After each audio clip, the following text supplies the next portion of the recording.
again. Are we clear on this? You guys are so smart.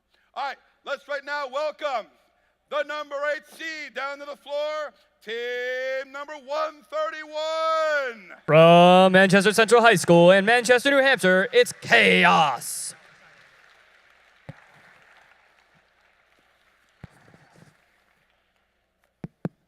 What's your name? Crystalis. Crystalis? Welcome.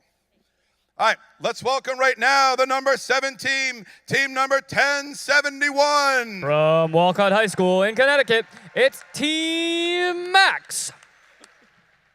And what's your name? Good morning. Alex. Alex? Good morning, Alex. Let's welcome right now the number 6 seeded team. They are 213. From Keene, New Hampshire and Keene High School, it's the Dirty Birds.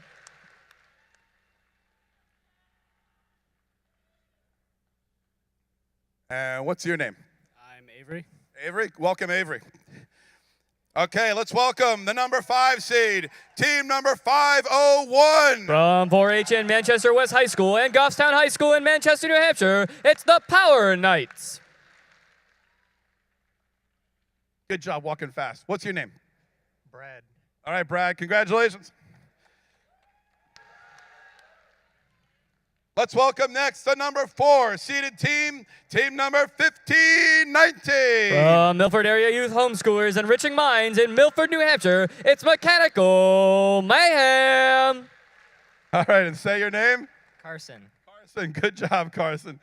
All right. And next, let's welcome the number 3 seeded team, team number 5813. From Neighborhood Group in Concord, New Hampshire, it's Morpheus. And say your name. Ajay. Ajay? All right, good job. Good to meet you. Next, let's welcome the number 2 seeded team, team number 138. From Sauhegan Co-op High School in Amherst, New Hampshire, it's Entropy. And good morning, and say your name. Emmett. Emmett, congratulations. There you go. And finally, let's welcome the number 1 ranked team at this event, team number 319. From Prospect Mountain High School in Alta, New Hampshire, it's Big Bad Bob. All right, good morning, and say your name. Alexandra. Good morning, Alexandra.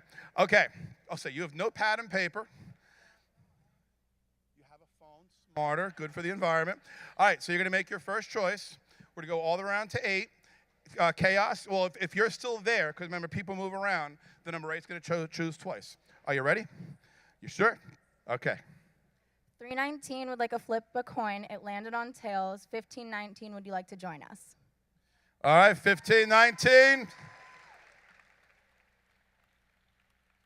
And Carson, what say you? Team 1519 is excited to chance our luck and join you.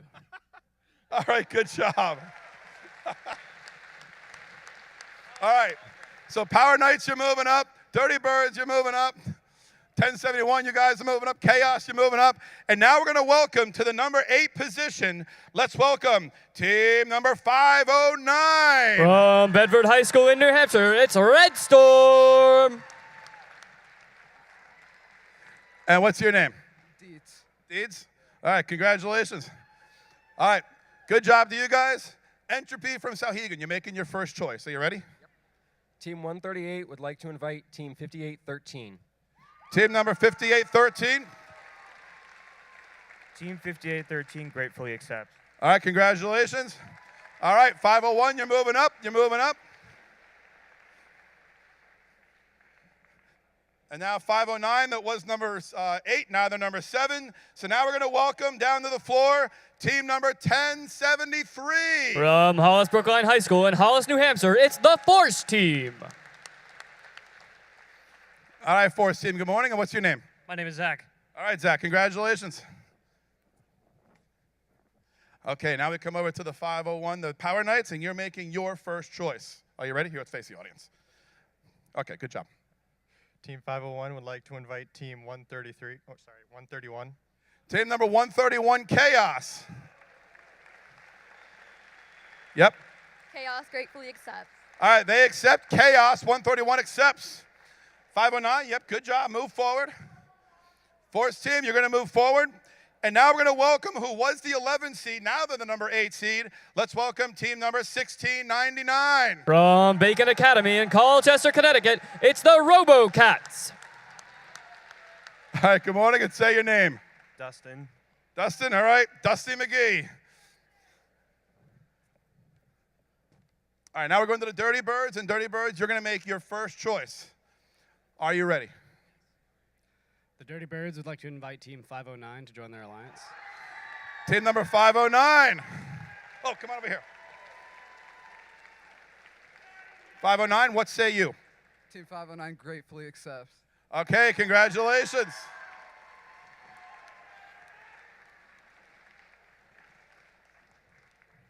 All right, now we go back to the number 8 position, and now we're going to welcome team number 1721. From Concord High School in Concord, New Hampshire, it's Tidal Force. Hi, say your name. I'm Amanda. Okay, Amanda, congratulations. All right, let's go over to 1071, and you're making your first choice. Team 1071 would like to invite Team 1073. Team 1073. Team 1073 gratefully accepts. All right, congratulations. Dusty McGee, you're moving up. You're moving up. And now let's welcome who was the number 13 seed. Let's welcome team number 3609. From the Boys and Girls Club in Portland, Maine, it's the Duct Tape Dragons. All right, good morning, and what's your name? Ben. Manny? Maddie. All right. Maddie? Ben. Oh, I was way off. All right, Ben. Yeah, my name's Robert. All right, Dusty McGee, you're making your first choice. Team 1699 would like to invite Team 6367 to our alliance. Team 6367. From Edward Brook Charter School in Boston, Massachusetts, it's the Electrolytes. All right, are you ready to say yes or no or whatever? Team 6367 gratefully accepts. That was perfect. Good job.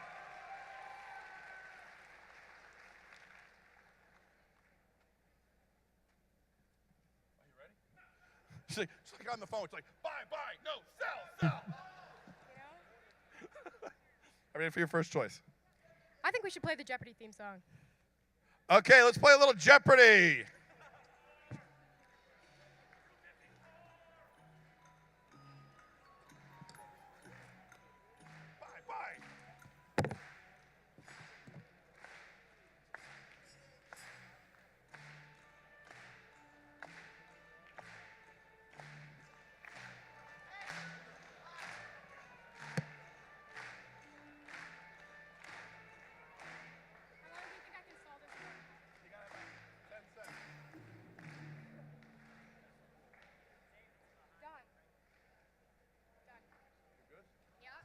All right, we have a choice. Let's go.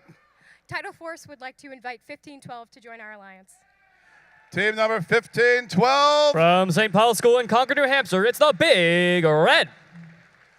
All right, and do you accept? Yes, we gratefully accept. Congratulations. We have the start of an alliance. All right, Benny, Robert, you ready?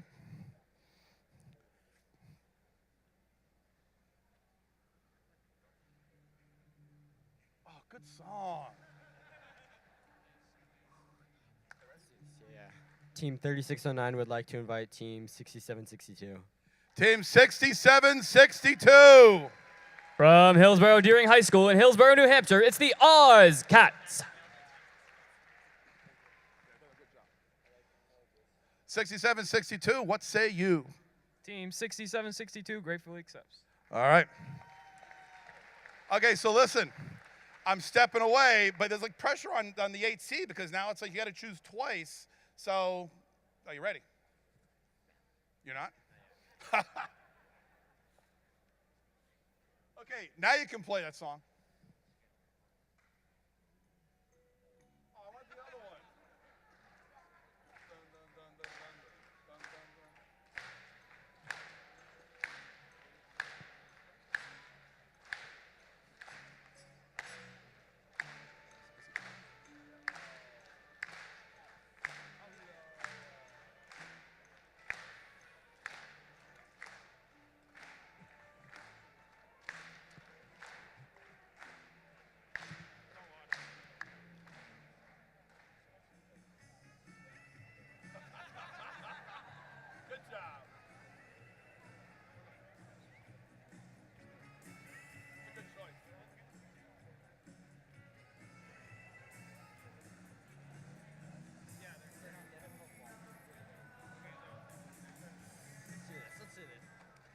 All right, Duct Tape Dragons and the Ozcats, you're making your next choice.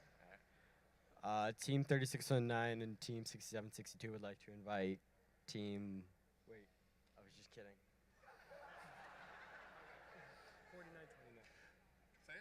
Team 4929. Team 4929. From Whitaker Regional Vocational in Haverhill, Massachusetts, it's the Maroon Monsoon. And what say you? Team 4929 gratefully accepts. Good choice. All right, you are our captain, sir.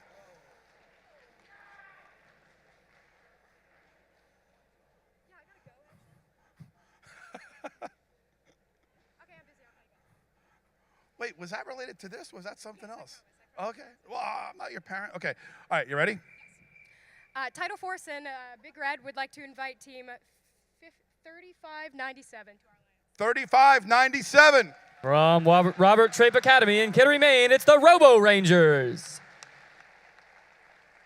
And Robo Rangers, do you accept? Team 3597 gratefully accepts. Congratulations. And you are our captain. I am. Congratulations. Good job. All right. Bacon and electrolytes. Wow, two good foods. I like that. All right. Are you going to go for your next choice? Team 1699 and 6367 would like to invite Team 4546 to our alliance. Team 4546. From Dover Senior High School in Dover, New Hampshire, it's Shockwave.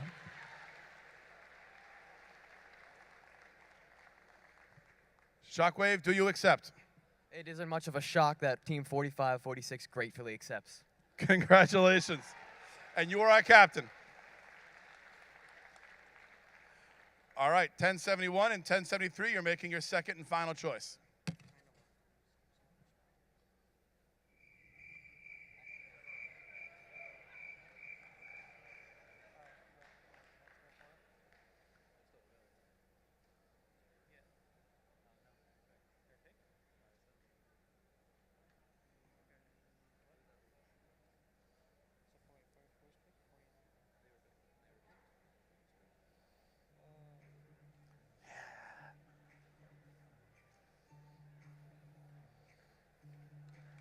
Take your time.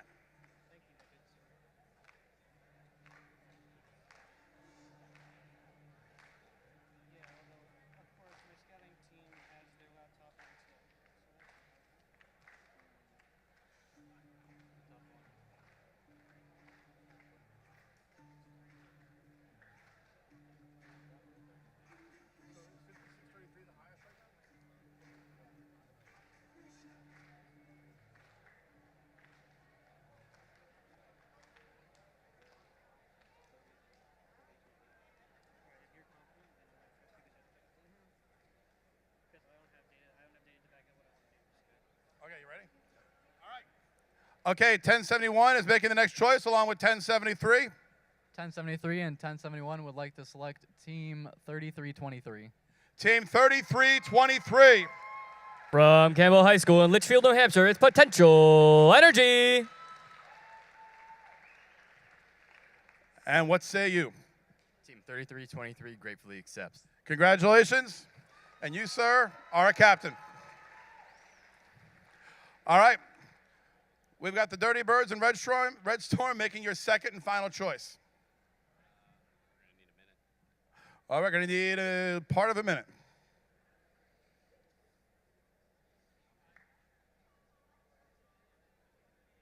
Okay, you good? All right. Who's the lead alliance right now? Okay, are you ready? Yeah. Team 213 and Team 509 would like to invite. Oh my God, I forgot the number. Team 1247. Team number 1247. From Kearsarge Regional High School in North Sutton, New Hampshire, it's Blood, Sweat, and Gears. And 1247, what say you? Team 1247 gratefully accepts. Congratulations. And Dirty Birds, you are a captain.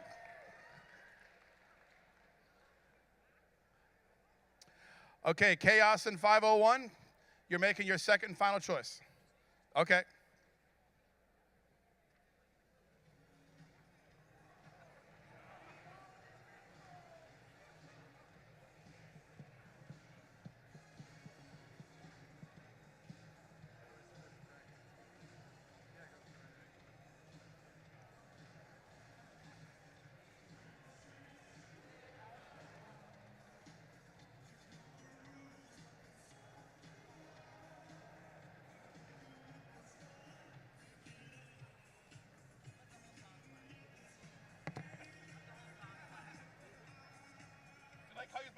glasses, reading glasses. This is my judgmental look. Excuse me. That's your professor look right there, right? And how far out is he? 5 to 10. We're gonna be done. I know. I'm sorry. I can't. I'm not gonna. I can't.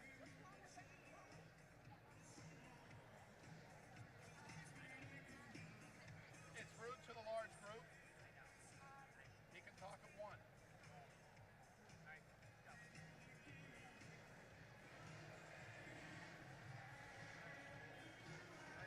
Are you ready? Yes. Wait, I'm not on. Oh, I am on, maybe. Okay. 501 and 131 Chaos. Are you ready for your next and final choice? Sure. Team 501 and 131 would like to invite Team 5422. Team 5422, the Storm Gears. From Middlesex County Robotics Club in Westford, Massachusetts, it's the Storm Gears. Team 5422 gratefully accept. All right, congratulations. You guys are an alliance. And 501, you were captain. Congratulations. All right, 5813 and 138, you're making your next and final choice. You're the alliance lead? Okay, are you ready? Team 138 and Team 5813 would like to invite Team 5506. Team 5506. From Searsport District High School in Searsport, Maine, it's the Midcoast Maniacs. Okay, and what say you? Team 5506 gratefully accepts. All right, congratulations. And you are the captain, correct? Good job, good job. All right, Big Bad Bob and Mechanical Mayhem. Are you ready for your final choice? Ready? Okay. Team 319 would first like to thank all our friends and family, and along with 1519 would like to invite 4555 to join our alliance. Team 4555. From Somerset Career and Technical Center in Skowhegan, Maine, it's Sprocketology. Team 4555 gratefully accept. All right, congratulations. Big Bad Bob, you are a captain. Now, I would like all 8 of these alliances, please face each other looking across the floor. I believe, unless I'm mistaken, this is who you are competing against. Remember, this is now points-based. It's best 2 out of 3. That was kind of being fake. It's best 2 out of 3. And we are going to have a speaker come shortly. Stand by 1 second.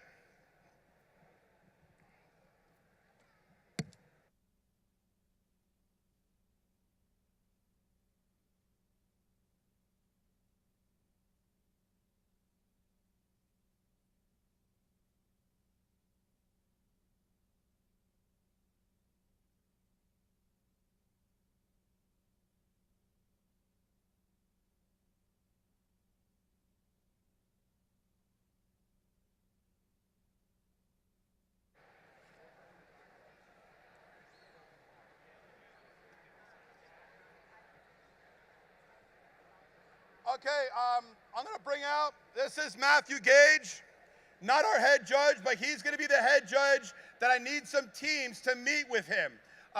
He's also a really good professor at UMass Lowell. Little plug. All right, now, remember, there are teams here on the floor. The top 8 teams, I need you to come and meet with Professor Gage, and those teams are 5633, 4958, 7314, 5902, 7212, 4925, 7126, and 3451. If I called out your team number, you're going to meet with Professor Gage. He wants to meet with you because you are a backup bot. All right, ladies and gentlemen, if you want to do the tour, it's at noon upstairs. We're going to reconvene for our qualifying match number 1 at 1 o'clock. Great job, and team, stay here. Alliance captain, stay on the floor.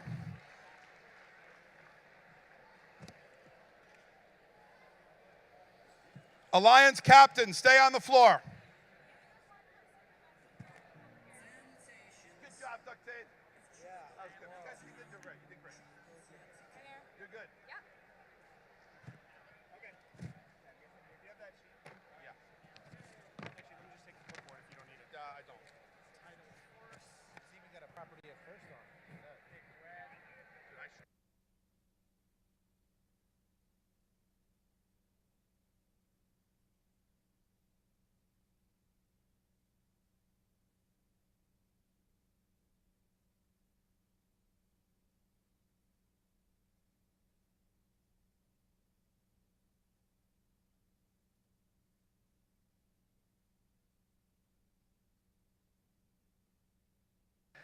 If you are an Alliance captain, you need to meet with Abby, the head ref.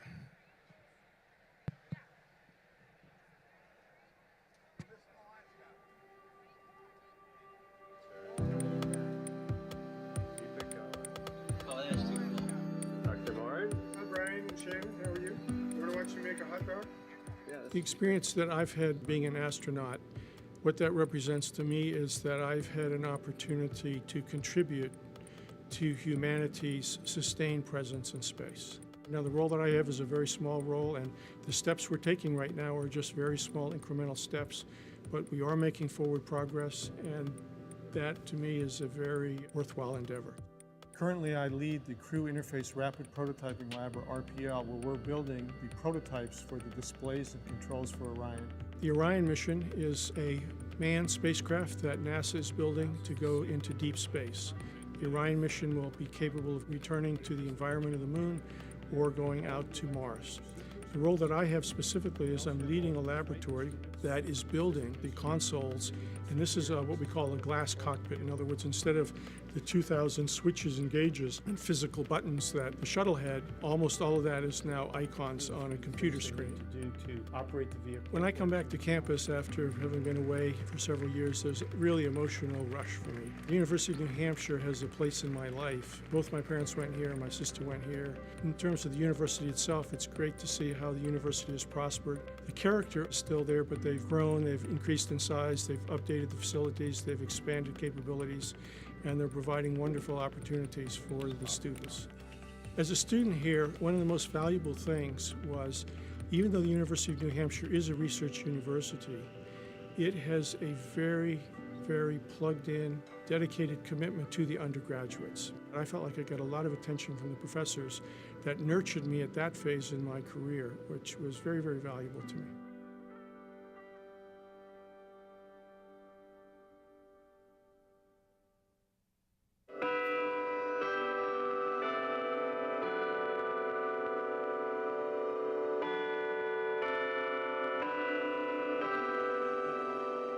UNH is just a priceless jewel, I think, for the state of New Hampshire. For a century and a half, the University of New Hampshire has inspired students to do ambitious work that will change the world. It has prepared generations of graduates to lead meaningful lives built on the knowledge and ideals, the interests and enduring friendships they developed here. 150 years of life-changing stories have unfolded in our classrooms and laboratories, studios and residence halls, pathways and playing fields. Stories that are being written still on our campuses and across the globe. As we are about to observe this 150th anniversary of the University of New Hampshire, it's an opportunity for us to celebrate a huge number of successes and contributions to the state and the region over that period of time. Our story begins in 1866 with a vision for public higher education in New Hampshire and a generous gift of land from Durham farmer and businessman Ben Thompson. Since then, UNH has evolved into the world-class research university we are today. Each era has brought extraordinary men and women whose talent, compassion, and hard work have made all the difference. UNH has always been powered by possibilities and built for tomorrow. We cultivate adventurous thinkers, imaginative explorers, tenacious problem solvers, and dedicated stewards of society, culture, land, sea, and space. This is a place where people see beyond obstacles to push boundaries in ways our founders never imagined. Our students work with faculty members who serve on presidential commissions, win prestigious awards from Pulitzer Prizes to MacArthur Foundation Genius Grants, and are world-renowned in their fields. UNH graduates have gone on to lead countries, walk in outer space, receive the Medal of Honor, win an Oscar and the National Book Award, earn Super Bowl rings, and win Olympic gold. Wildcats are making a difference in their local communities and on the global stage. Their extraordinary achievements are rooted here at UNH.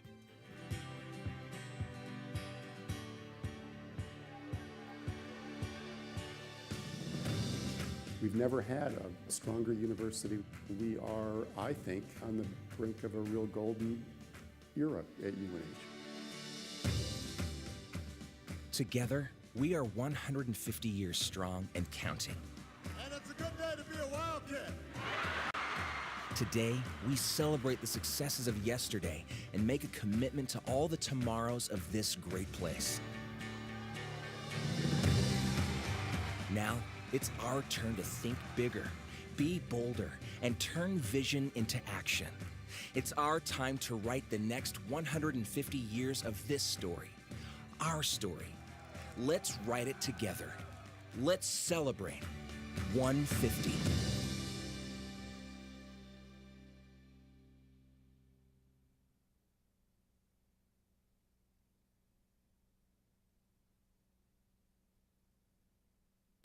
Imagine yourself at UNH's College of Engineering and Physical Sciences.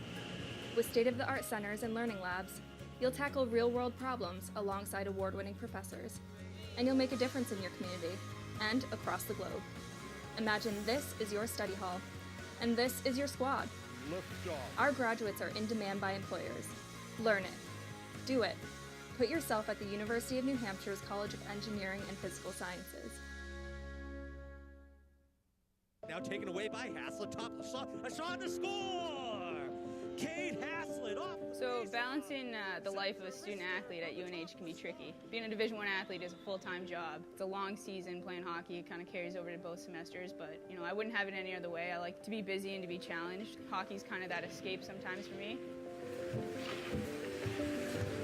Ironically, you know, coming into UNH, I didn't want to be an engineer. And it wasn't really on my sights. I was thinking environmental science. I knew I liked math, I knew I liked science and wanted to stick in that field. Sophomore year, I kind of fell in love with engineering, and the faculty here really had a passion, and I could see that. I haven't looked back since. I think I embraced both being that jock and being that nerd. All wrap, 5234. I'm humbled to receive the nominee for the New Faces of Civil Engineering by the American Society of Civil Engineers. I was selected as one of 10 nominees. It's an international honor, and it's trying to show that engineering is accessible to anyone, and it's possible to be more than just an engineer. You can impact the field, but also be involved in your community and be involved with your university and all that it has to offer. I was fortunate enough to have the opportunity to do a summer undergraduate research fellowship through the Hamel Center here at UNH, and I conducted research on low and intermediate temperature of fracture properties on asphalt. It's all about trying to improve mix design, crack resistance, and ultimately trying to improve quality and durability and service life of roads. I think that the biggest thing is you know, we hear, oh, you know, girls, engineering's not for you, or, you know, I'm not good enough, I'm not smart enough, I can't handle it, it's too much pressure.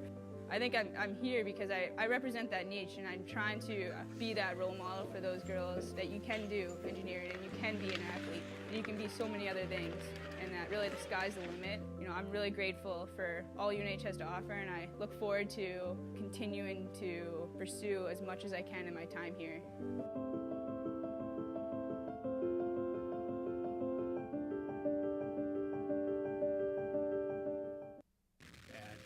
Liftoff of the Atlas V with MMS. This data set is so revolutionary that I think we'll be mining it for 50 years.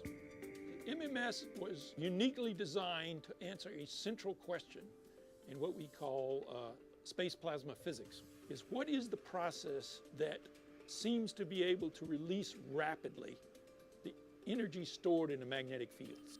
The release of this energy creates very energetic particles, and these energetic particles destroy electronics, people, materials, and what we're trying to understand is how that process creates those particles so that in the end we may be able to predict those events and to take steps to protect our space assets, power grids, and astronauts. We were in charge of what is called the field suite, which is the largest suite and about half of all the instrumentation on all the 4 spacecraft. We had to go measure the magnetic fields and electric fields. We watch the data as it comes in the instruments via this feed. This was a huge opportunity for UNH. The Space Science Center has a 60-year history of developing instrumentation for space science investigations. What MMS presented was the resources to tackle a very, very large problem. MMS, when it was established as a research contract from NASA to the university, was, and probably still is, the largest single research contract ever awarded to UNH. The infrastructure was here, the culture was here, and the talent was here. I'm really involved in the cross-calibration of all of the instruments and in data processing for the electron drift instrument. And as an early career scientist, it's very fun to be able to see my name on papers in collaboration with other people that are really at the forefront of space physics. One conversation that I'll never forget, I had it with Roy. It was after the instruments were turned on, and it was clear that the measurements were as good as they had hoped, and even better than they had hoped. And Roy said, all my life, all my adult life, I wanted these instruments on this orbit, and I've got it, I got it. It was really quite a memorable statement.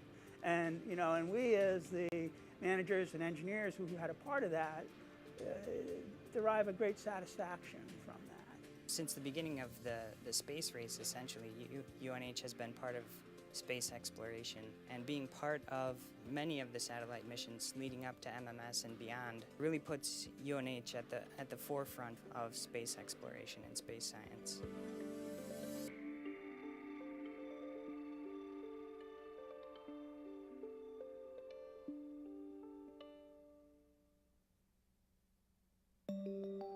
We are in the flow physics facility, which is the world's largest flow physics quality turbulent boundary layer wind tunnel. There's a huge amount of energy lost all the time to turbulent processes that, if managed better, would amount to a great energy savings. We can investigate what causes drag on your car or a ship or an airplane, and as we better understand how this works, we can mitigate these things and then improve, for example, engineered surfaces to develop things that have less drag and hence lower energy consumption. Okay, fan one's on. Slate's on. 400 RPM, 500. Okay. This is 600 RPM. They reach the orbit chute and then they stabilize. This is only about 15 miles per hour. The cool thing about these fans are that those two VFDs down there are something like 340 amps each. It's a huge amount of power. We are investigating the energy transport mechanisms in large offshore wind farms. What you have here is an array of about 100 scaled model wind turbines. So what we're looking at is how to optimize bulk performance electrically of these arrays using fluid dynamics. What we could do here in terms of the renewable energy aspect is provide benchmark data sets for modelers so that when future large arrays of wind turbines are installed, they will have the knowledge of where these should go, how they should be placed, and that will in turn optimize the bulk power production. And everyone likes cheaper energy. The wind speed in this facility is not very high by design. The maximum speed is only a little bit over 30 miles per hour, and that is done so that the smallest scales within the flow remain large enough so that we can measure them with existing instrumentation. It is also called the big and slow approach. The tunnel has to be this long so these scales remain large. The flow physics facility is the largest boundary layer wind tunnel in the world, so to have the largest wind tunnel in New England is pretty cool. To have the largest one of its type in the world is awesome.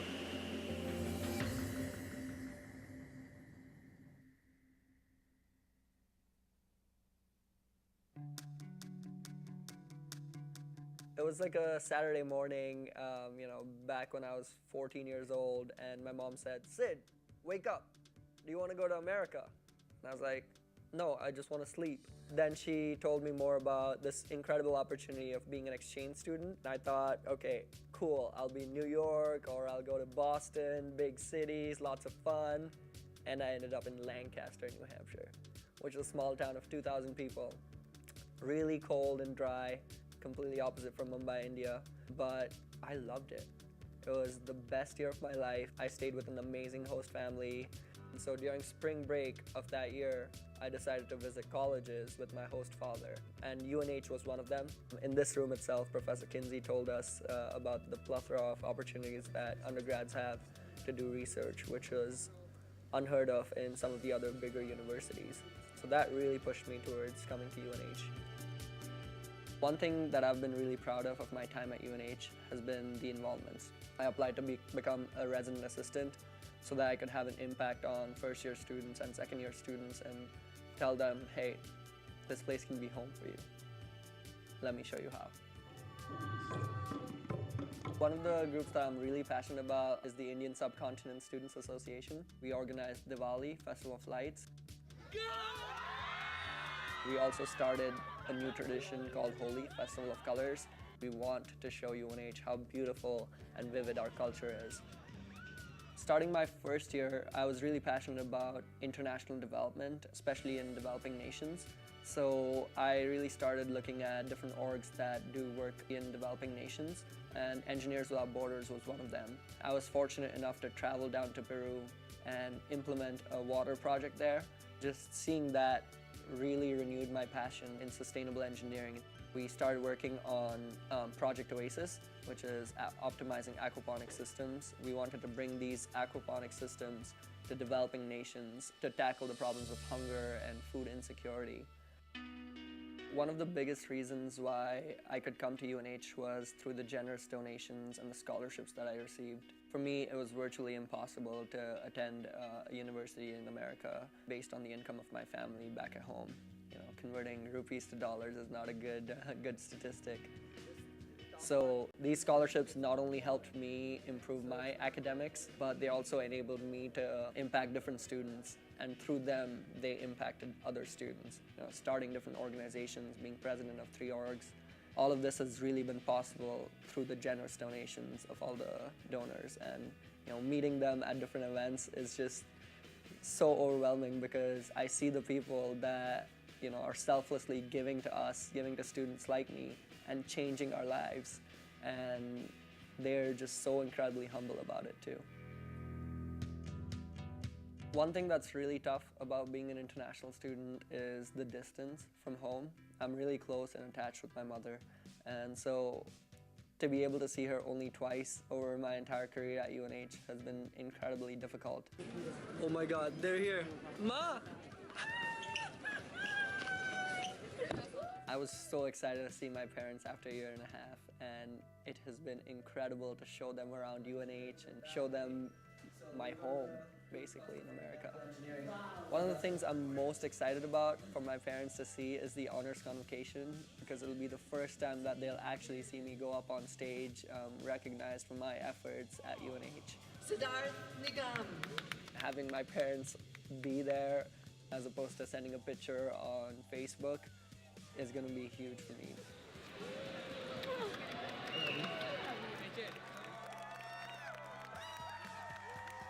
There are so many things that I'll miss about UNH. As soon as I leave, I know I'm gonna miss not just the food at Hoko, but the people, the professors, the students. I'll miss all my best friends, Mimansa, Paige, Eden, all the hall directors that I've worked with in the past. I'll miss Kingsbury, as sad as it is to say that. Really, the organizations that I've been involved in and seeing students from the orgs week after week, I'll miss that a lot. The people that made my life so incredible at UNH.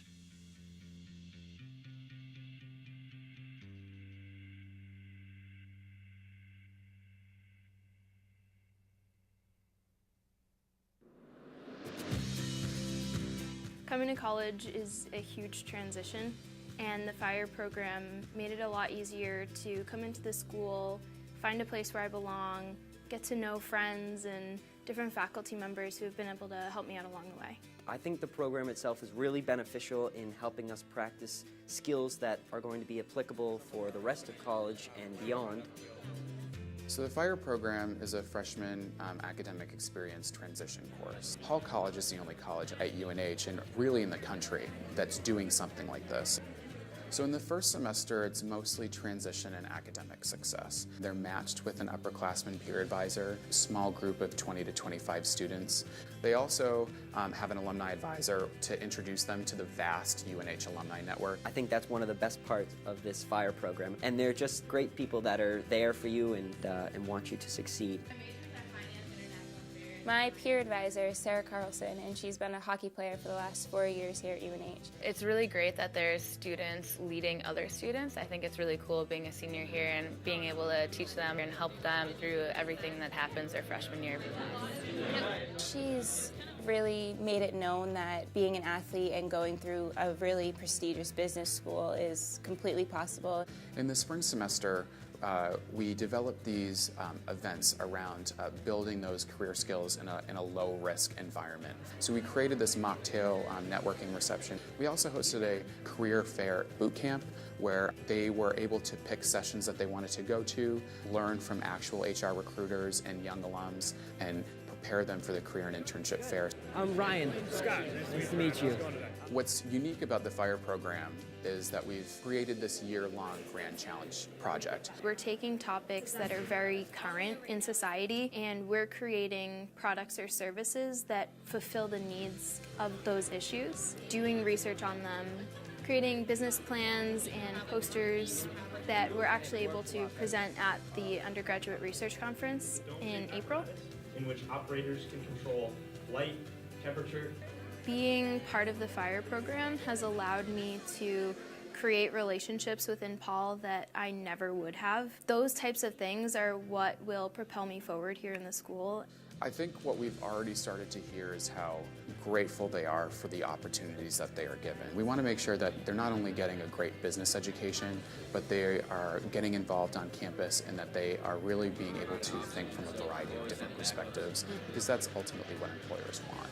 And that's ultimately our goal, is to help them succeed in the classroom, but also prepare them for life outside of UNH.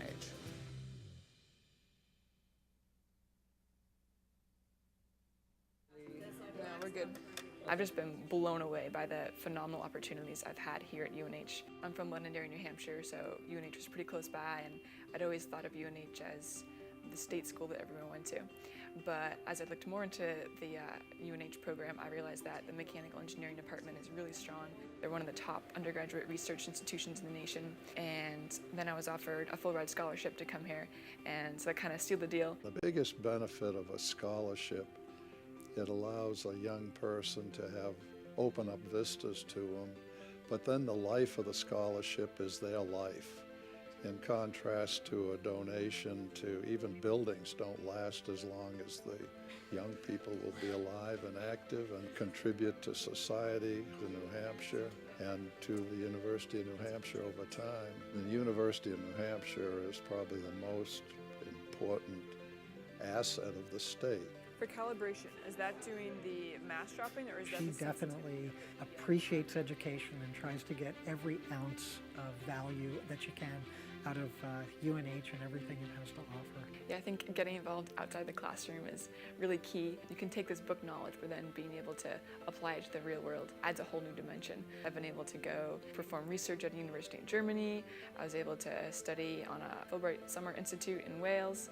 I got to go to Uganda with Engineers Without Borders. Just this past month, I went to China, to Beijing, to represent UNH at an engineering conference. When you have someone as talented as Paige, she's going to have probably more opportunities than she can take advantage of, and her real challenge will be, out of all the things offered to her, which one she actually picks.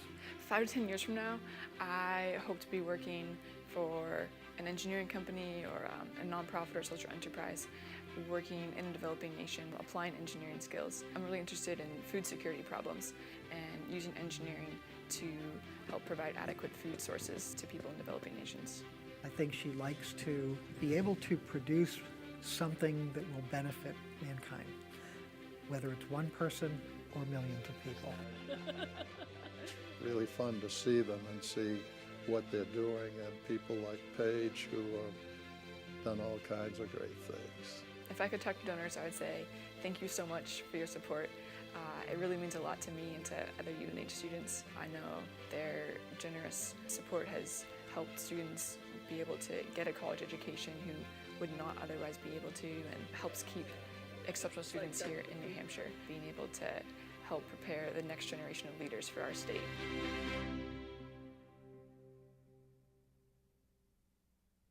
You don't have to visit the University of New Hampshire to see what we do. You can see it in our state's coastline, in our farms and forests, and our towns and cities. This is where you'll see the things we do that touch the lives of people throughout the state. For 150 years, UNH has been proudly protecting our resources and powering the state's economy. We're more than a campus.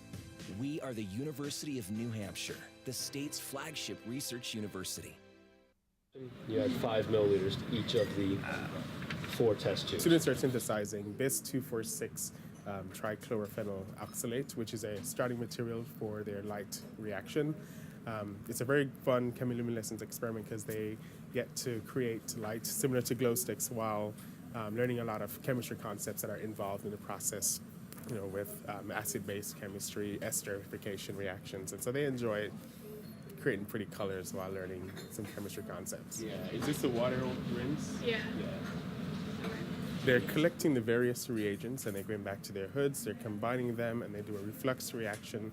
After doing the reflux, they will filter their precipitate and they purify it. Once they're sufficiently pure, then they go ahead and take small amounts of that and combine it with other reagents that generates the light. And then there are special dyes that gives them different colors for their lights. That's cool. That is cool.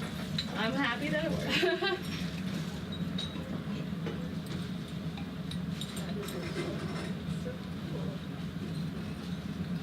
That's really cool. I like the colors. We immigrated from Indonesia to the States. Around 3rd grade, I moved to New Hampshire. Went to Spalding High School in Rochester, about 20 minutes away from here. I had my sights set on the school in Boston. I wanted to go to college in the city. But then I realized shortly thereafter that my family just couldn't afford to go to school in Boston. And I just made the decision to not attend such an expensive school. And one of the main factors in that was my little brother, who's 4 years younger than me. He'd be going to college soon after I graduate. Because of the financial assistance and the scholarships that I received from UNH, it was the best financial decision for me as well as my family. The biggest one is the Hamill Scholarship, and that's really, made my time here at UNH possible. I literally wouldn't be here without them. I'm now a double major in mathematics and philosophy. I'm involved in SACE, which is the Society of Asian Scientists and Engineers, as well as Socratic Society, which is an org that I co-founded with my friend that leads to discuss pertinent topics in today's society. I've gone through a series of changes during my time here at UNH. First year, the impact that UNH had on me was really seen through leadership camp, and it really formed me as a leader, and it really was the foundation of the leadership that I have here at UNH. And then after that, I became an orientation leader as well as an RA. Oh, wow. Part of my love of being an RA is, it lies within that love of giving back to the community and helping to help people assimilate to the college culture. And it's because of UNH that I've been able to have these amazing experiences. And donor support was one of the reasons I chose to come here. One of the things that I realized from getting a lot of these scholarships is that I need to give back to the community in one way or another. Part of the reason that I help talk to these alumni and spread the word of the effects that they had on me is to show them the effects of their investment of the university. And I think both parties enjoy it because, one, I get to tell them, how I've done with the opportunity that they've given me, and on their side, they get to see, okay, this is actually having an effect and an impact on people's lives.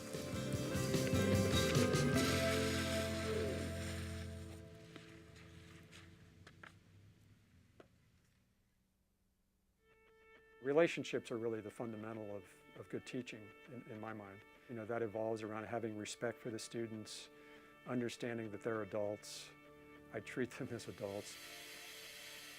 A lot of the stuff I do in research, I try to bring into my class. My undergraduate course, I really try to bring in real-world problems. I try to give them ideas about things that I've done and experiences I've had, and I try to relate that to really what I'm teaching. And I think the students respond to that. It's engineering, after all. So when they see a reason for it, they're much more inclined to be interested in it and also to learn it. What I like about Professor Foster's classes is the homework, the coursework, and it's his reputation is that he is giving you very hard homeworks, and it's not fun. This is an advantage for him. Like, everyone likes it.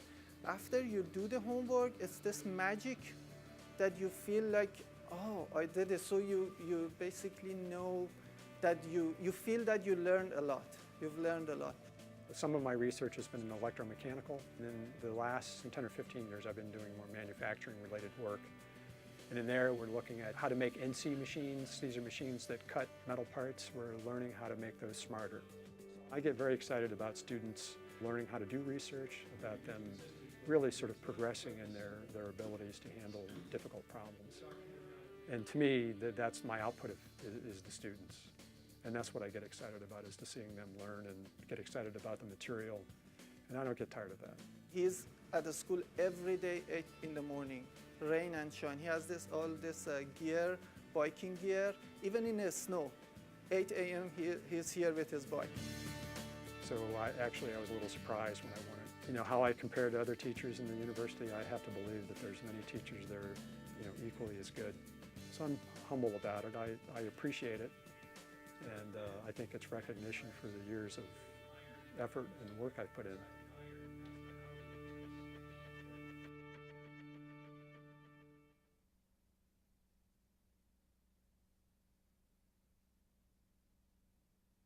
Right after Hurricane Katrina and Rita came through, a barge hit an old wellhead, and the barge had a heavy oil in it. This was off Texas, and the oil just went right to the bottom. And really, we never found where the oil went because it was moving under the water along the bottom, no data, no way of predicting where it would go. This is our oil flume. It's a big circular tank that we can fill with water. So when there's an oil spill and the oil sinks to the bottom, you want to know how far it moves, how fast it moves to kind of measure the transport of it. We've got two oils that we use. This is the Alberta bitumen from Canada, really thick, super viscous, as you can see. It moves very slow. And that's where we place it on the grids before we run a test. And this is a number 6 oil from Albany, New York. It's a lot more runny. Then we'll take the grid and we'll put it in the bottom of the tank, and we'll set that right under the Vectrino that measures the velocity. And we'll set up the 2 cameras so that they're monitoring, they're both shooting a top view and a side view of the oil. And then we'll turn on the motor and let it run for about an hour. Collectively, we're working on it all together, but we've each taken our own roles. I've been involved in doing a lot of the runs to get the data and the filming. So we look at all the videos, so hours of footage, and analyze how far the oil has moved, which we can see from the grids in the background. We also count the number of erosions that occur and write down the times they occur. We're trying to find the rate at which the oil moves and the rate that the erosions occur, and see if there's any correlation to temperature, salinity, or velocity of the water. The Vectrino system is a computer program that uses the 4 prongs that have sensors on them on the Vectrino physically itself, and they measure horizontal and vertical velocities using those 4 prongs, and it shows up on the data here. Eventually we put it all together and we run it through a program and we generate graphs that'll show us, this graph shows the lengthening percentage of the oil versus velocity and temperature of the water.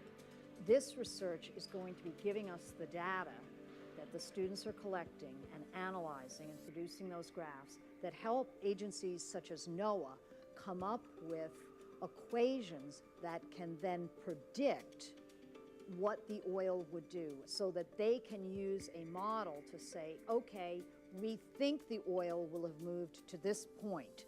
And then that's where you can send your devices out to then survey and see if the oil is there, and if it is, then collect it. But right now, we're flying blind.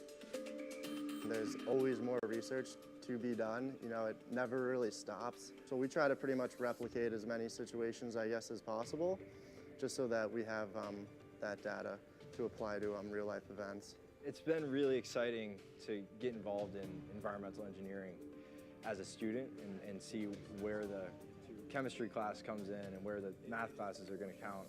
One of the big differences about UNH from many universities is that if a student wants to do research with a professor, with the actual professor, they can do that here.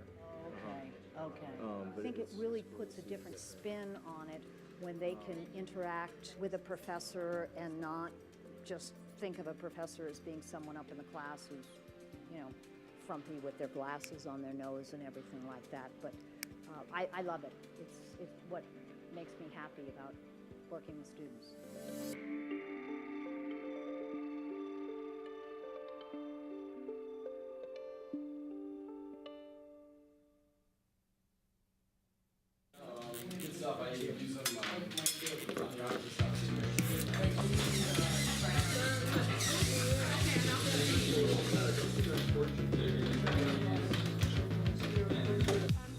Here at Tech Camp, the goal of the project is to bring a well-rounded STEM experience for these kids, and that includes areas of problem solving, design, and programming.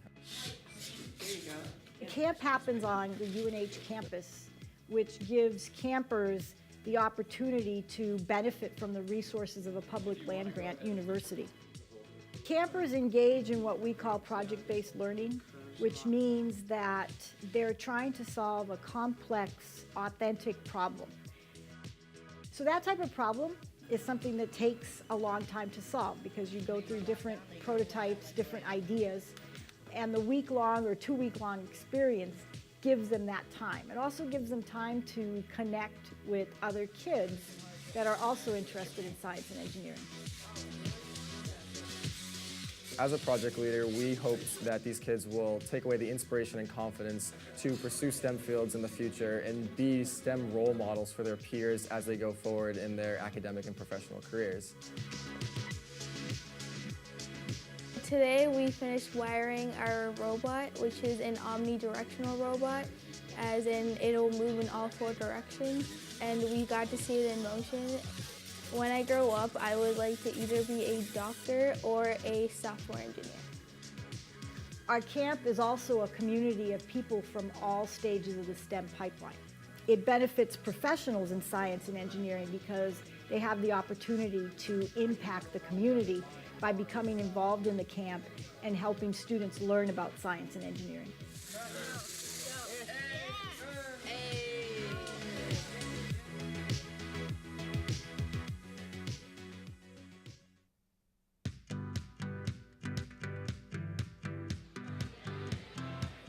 Today we hosted the North Country STEM Fest, which was the first time that the College of Engineering and Physical Sciences undertook this large of an outreach opportunity. So what we had here was over 200 students from the North Country from 10 different schools up here, and about 30 to 35 teachers get experience to anywhere between 2 to 3 hands-on STEM activities. I was very excited to hear that we were coming to this part of the state to do outreach. When I was in high school and middle school, I didn't get a lot of exposure to science and engineering, and I think it is absolutely awesome that we can expose these kids to these types of activities and these types of ways of thinking. So when we tilt these, not only do you have a force this way, but you start to get a force that goes in that direction. Activity today was wind turbines. So they developed the blades, and then what they're able to do is mount them onto the turbine, and then we had a box fan set up. Okay, here we go. Test number 3. And we were able to test it, and we had a voltmeter so they could measure the power out of it. So once it spun or didn't spun, they were able to modify their design. We had a couple of groups of 4th, 5th, and 6th graders making bouncy balls. So this is a unit that has them explore properties of matter and how to make and or change matter. Do you think that could hold the hockey puck? Oh! My activity was actually about geotechnical engineering, so how to make sure buildings are able to be built in a stable way. So what we had them do was we had each group have a Jenga set. Don't touch your foundation layers. Take a look at your soil layers. And then we also gave them different layers of fabrics. So they were able to rearrange the fabrics, which acted as different types of soil. Just seeing their creativity was amazing, and all the different designs that they had come up with was really cool. As a member of the Governor's Task Force, we highlighted 8 recommendations to use throughout the state.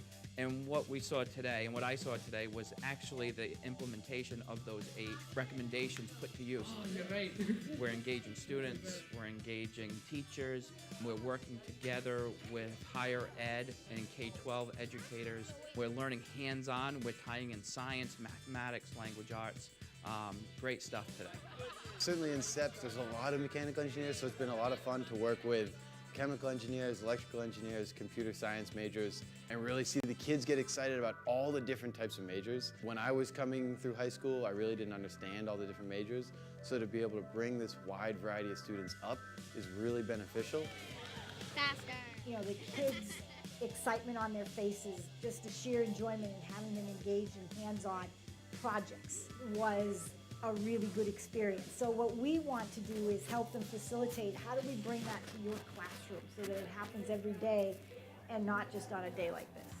Even though they might just think it's fun, I think at the end of the day they'll take away some methods of thinking and problem solving and group work that they don't even realize, but they will apply in their everyday life.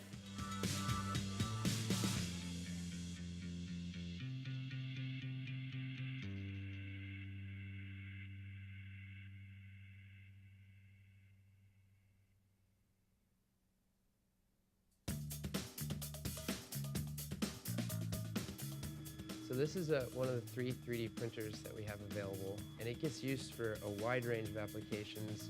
Mechanical engineers designed airfoils to be tested in a wind tunnel for lift and drag. So this is our heavy-duty sewing machine. It's called a sailrite sewing machine, as its purpose is for sewing sails, and as you can see, it sews some pretty thick, heavy-duty vinyl. Epilogue Mini 18 40-watt CO2 laser cutter engraver. It's capable of cutting up to a 1/4 inch wood or acrylic. It also produces really high resolution images engraved into materials. So this is a vinyl cutter. It's used for cutting out patterns in either adhesive-backed or heat transfer vinyl to make banners like this UNH sticker. So we have an electronics workstation here with a ground static pad. We have breadboards, electronic components. We have lots of Raspberry Pis and Arduinos, physical computer systems. We have a design workstation, which was spec'd out by some of the early volunteers who are computer hardware engineers. Don't ask me about it, but I think it's pretty powerful. A Millennium Falcon. And Skittles and M&Ms, I think, are pretty important to point out.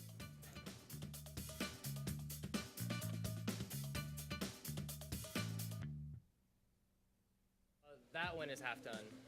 This one is actually just started, yeah. The Plug Fest is an event where people from different companies fly in from all across the United States, all across the world even, bringing their products here to the IOL, and we've got our UNH students in the room working with them, performing testing, finding bugs, finding problems, and fixing them. If you have a retest, when were you expecting to be able to do that? So that's an opportunity that I think is really unique to what happens here at the IOL. This is my first Plug Fest. The first day was very chaotic because I was very intimidated and overwhelmed by how many vendors were bombarding me with questions and bombarding me with test requests. So if you want to do the Tau AIC, however, by today, the 3rd day, it's in fact so smooth I'm actually ahead of my testing, which is how I'm able to be interviewed right now. Intel, Samsung, Dell, Cisco, those are all companies that work with the IOL, all companies that have come to our Plug Fest. And the experience that our students get working with those companies, working at the Plug Fest, is something that employers find very attractive, that these students have skills and they have ability and they know people at those companies. And so that's a really nice way for them to kind of get their foot in the door. I'm doing a lot of networking today, and I don't even mean technological networking, I mean professional networking. I was an enterprise IT architect for over 20 years. So there's a good opportunity for the students to learn from veterans like myself. And there's also a really good opportunity for veterans like myself to learn new things from the students, because quite frankly, oftentimes they knew new things and new ways to do things that I haven't thought about in 20 years. That's awesome. That's the neat thing about working at the IOL is as new technologies come out, a lot of them end up passing through the IOL or trying to have some kind of effort founded at the IOL. And so we get to participate in that. So we're always doing something new, which is really interesting. It is really cool to test the new technology that comes out before the public even knows about it. frustrating part of it is not being able to talk about it once you go home at night. You know, your family will say, oh, what did you do at work today? I did a lot of cool things that I can't tell you about, but I love that. To have that right here on the UNH campus, right here in downtown Durham, and have it be kind of part of the students' day-to-day lives for the students that work here and work on something that's really special and really unique is an incredible resource that the university has.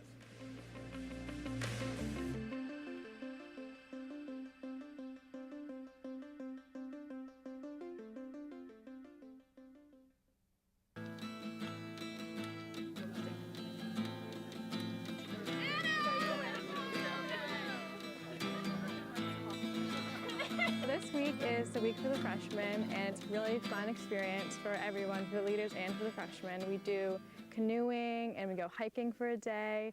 We spend time at base camp, there's backpacking, there's another trip that goes out and they all hike in the White Mountains.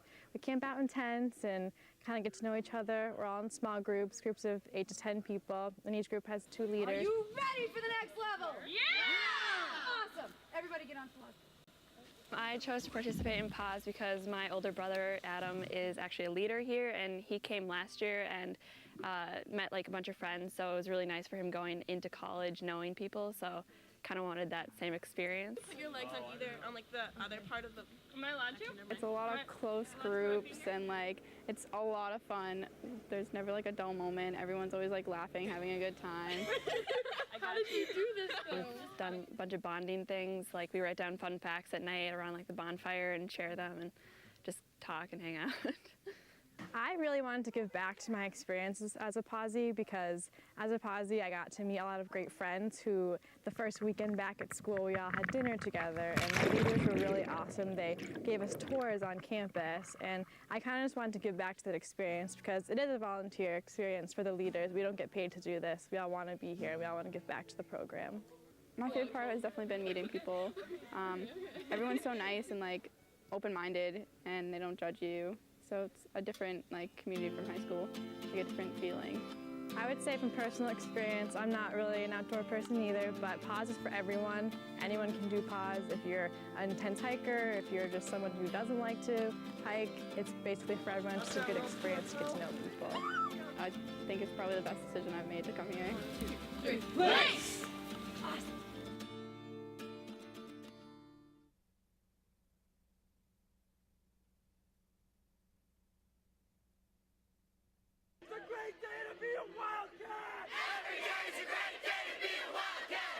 White Out the Wit is by far the biggest athletic event at UNH. Maine's our biggest rival, and this is the event that students get the most excited for.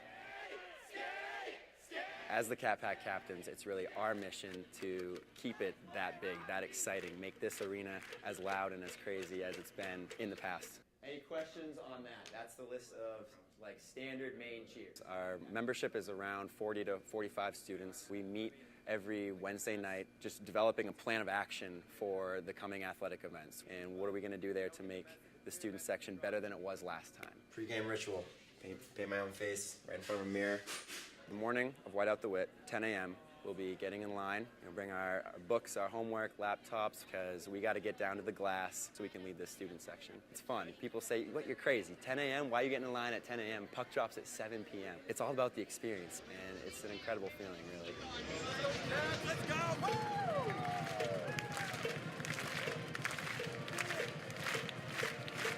So after warm-ups, the lights dim and the mascots hit the ice. The student section, we have our hands up in the air, clapping in unison. The cowbell is going. This energy just erupts out of it, and it's absolutely incredible. And then the UNH flag hits the ice with the team followed behind it, and the place just blows up, honestly. And then the lights come on. We hit puck drop, and from there, the cowbell's going, and we do our staple chant.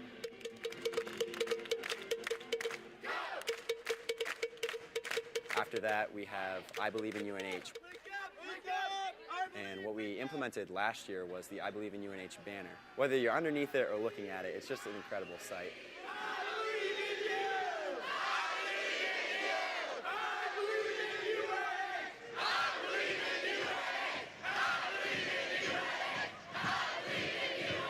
It just really captures the sense of family and unity that we have as a student section and as a university, honestly. 3, 2. So another chant that we have for White Out DeWitt is Go Cats, Beat Maine. You go back and forth 8 times, and then you chant UNH at the end. 7.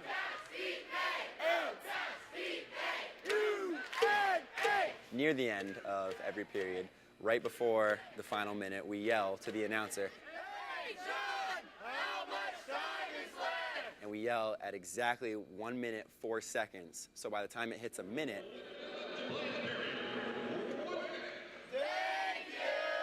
I don't actually know if he salutes back or not. I mean, we've done it enough. I'm sure he's very familiar with it.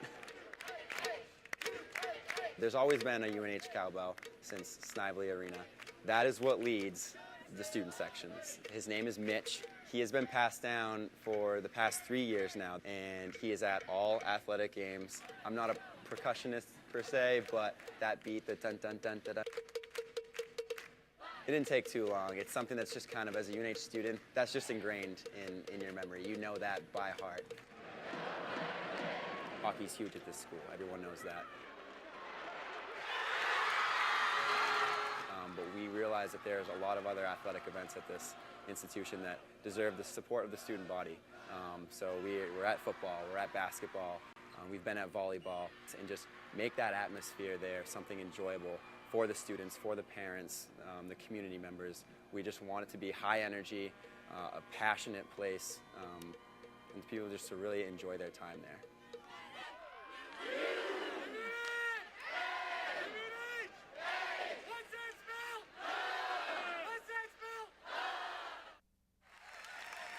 Today on campus is the Democratic debate between Hillary Clinton and Bernie Sanders. For the students, I mean, on a day like today, it's a great experience because we talk a lot about covering news, and you can go out and find news anywhere, any day, but it really helps when a big national story comes right into your backyard. All right, great ideas so far. We're about to send you out, but we want to make sure that everybody has a story idea. So we've decided to cover the national press. We got a lot of great quotes from a wide range of people covering the story tonight of the debate. Just some great sensory stuff for the article that we're going to write in the blog. The whole idea was to take advantage of the Democratic debate that is happening across the street from our journalism lab here. That doesn't happen often, something that's pretty unique to teaching journalism in New Hampshire. This is probably a once-in-a-lifetime opportunity. I was saying to someone the other day that being a millennial journalist in New Hampshire during the primary, this is pretty amazing. To not only be covering the primary, but every day be surrounded by students who are passionate about causes and supporting candidates. Right now we're in the filing room. We're going to watch the debate here. I'll be typing up all my notes. And then after the debate, we'll be going to the spin room, which is in Huddleston Hall. The campaigns are there. Supporters will be gathering there post-debate. So what's the competitive atmosphere like between you and the other news stations? It was a lot of fun. It felt like we were just like another one of the reporters that were there. They treated us like that as well, so it was a blast. How did the next couple hours look for you? What are you guys up to? About halfway through, we got a little bit more comfortable. We felt more comfortable asking questions and approaching people because I realized that they were a lot more receptive than I thought they were going to be. We've really been able to get the color and the human stories behind this big event. And more importantly, it has been a really fantastic teaching laboratory for us and for student editors. So this is great, particularly for beginning journalists, right, who've sat in a workshop but they've never really covered a big story. That's a hurdle, right, to get out there and to kind of see yourself as somebody out in the world asking questions. Senator, I'm Hadley Barndeller from the New Hampshire, the student newspaper here at UNH. So nice to see you. Nice to meet you. Shifting to a millennial focus for a second, what role could student voters play for Hillary on Tuesday? It's definitely a glimpse of the real world, and I couldn't be more excited to be a part of this. It makes me realize that this really is my calling. When I am in an environment like this and feel so comfortable, and I get out of it and I'm like, wow, that was such a rush. This is the stuff that I live for.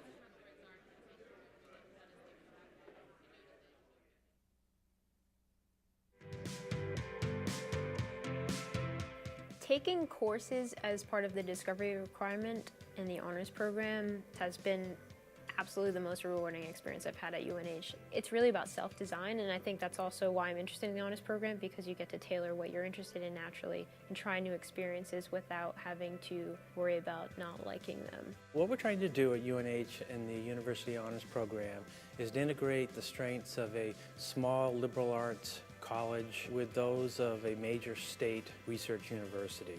Our honor students not only get the benefits of small classes, personal relationships with their professors, they also get to choose from over 100 majors so that they really can discover what their strengths are and who they are as individuals and where they want to head with their careers. I think the opportunity one has as an honors student are immense on this campus, not only from the plethora of honors courses, but also the other opportunities here, again, the undergraduate research conference, and even just independent studies with faculty members in an area I think is important as well. One of the reasons I applied and decided to attend UNH was because of all the opportunities they had in terms of research and funding and scholarships and fellowships and the potential of further research projects. Doing the undergraduate research conference was pretty intimidating because it seemed like as a freshman it wasn't something that I was ready to do or that I was prepared to do. But Professor Wilson really encouraged and she provided the necessary support and resources to make it possible and make it a really great experience. These are experiences that go beyond the typical lecture. So they can do a study abroad, they can do research with a professor, and it allows them to start to get a job experience in their field.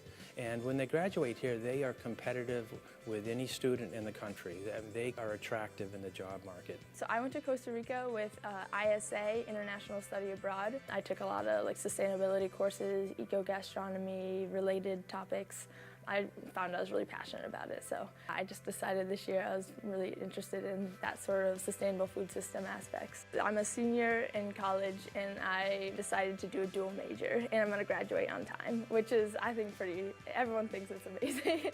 This all mirrors the typical graduate study experience for students, so that when our graduates walk across that stage and get their diploma, they know that they are well prepared either to enter the work world and be as competitive as any graduate in the nation, or go on to graduate school because they've had a similar experience already. That's the sort of expectation we have of our honor students here at UNH.